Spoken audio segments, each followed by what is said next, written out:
నిన్న పార్లమెంట్లో జరిగినటువంటి ఒక సంఘటన ఈరోజు బాబుకి కంటి మీద కునుకు లేకుండా చేస్తున్నటువంటి పరిస్థితి ఏంటి అంటే మీరు ఒకసారి గమనించినట్లయితే 2024 సార్వత్రిక ఎన్నికల్లో ఎక్కడైతే బీజేపీ విజయం సాధించిందో అక్కడెక్కడా కూడా ముస్లిం ఓట్ కానీ మైనారిటీ ఓట్ కానీ ట్రాన్స్ఫర్ అయినటువంటి దాఖలాలు లేవు. ఎక్కడైతే వైసీపీ టీడీపీ జనసేన విజయం సాధించినయో అక్కడ ముస్లిం మైనారిటీ ఓటింగ్ అనేది వాళ్ళకి ట్రాన్స్ఫర్ అవుతుంది, మీరు గమనించవచ్చు. ఇది ఎందుకు చెప్తున్నానంటే బీజేపీ అనేటువంటి ఒక పార్టీ హిందుత్వ పార్టీ అనేది ఒక ముద్ర పడిపోయినటువంటి పరిస్థితి. దాంతో జత కట్టడమే టీడీపీకి పెద్ద నష్టం అని చెప్పి అందరూ భావించారు.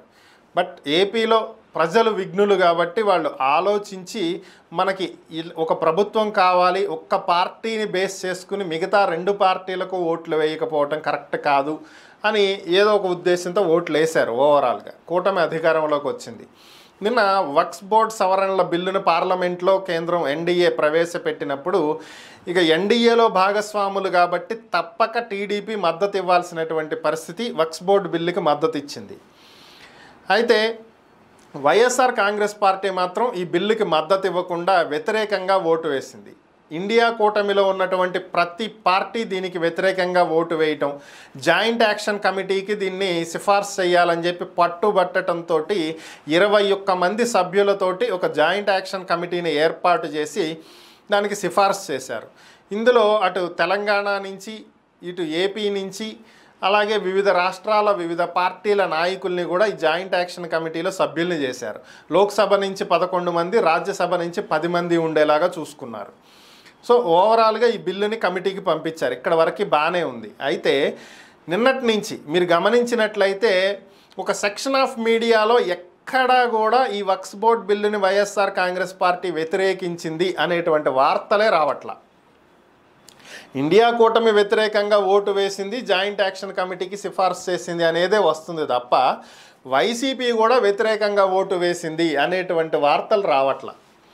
సో ఎందుకని ఎప్పుడైతే ఈ వార్తలు వస్తాయో ముస్లిం మైనారిటీల ఓటింగ్ అనేది వైసీపీకి ఫెచ్ అవుతుంది. సో అందుకనే ఆ వార్తలు రావట్లా. ఇక టీడీపీ పరిస్థితి ఏంట్రా అంటే బీజేపీతో కలిసినప్పటికీ కూడా నిన్న మొన్నటి వరకు కూడా ముస్లిం మైనారిటీస్ ఓట్ బ్యాంక్ అనేది టీడీపీకి చాలా బలంగా ఉంది. సో ఇప్పుడు ఎప్పుడైతే ఈ వక్ఫ్ బోర్డ్ బిల్లుకి అనుకూలంగా టీడీపీ ఓటు వేసిందో అప్పుడు వీళ్ళంతా దూరం అయ్యేటువంటి అవకాశం ఎక్కువగా కనిపిస్తుంది. దీంతో ఇప్పుడు చంద్రబాబు తలబట్టు కూర్చున్నటువంటి పరిస్థితి. ఇప్పుడు అక్కడ మద్దతు ఇవ్వక తప్పని పరిస్థితి. ఎందుకంటే అదే కూటమిలో కొనసాగుతున్నారు కాబట్టి ఖచ్చితంగా వాళ్ళకి అనుకూలంగానే ఓటు వేయాలి. అలాగని చెప్పి అనుకూలంగా ఓటు వేయకపోతే వ్యతిరేకిస్తే పరిస్థితులు మారుతాయి. ఇప్పుడు అనుకూలంగా ఓటు వేస్తే ఇక్కడ ఓటు బ్యాంకు దూరం అవుతుంది. ఇప్పుడు ఏం చెయ్యాలో అర్థం కాని పరిస్థితి. ఆల్రెడీ ఓటు వేసేశారు, ఇక అది అయిపోయిన కథ.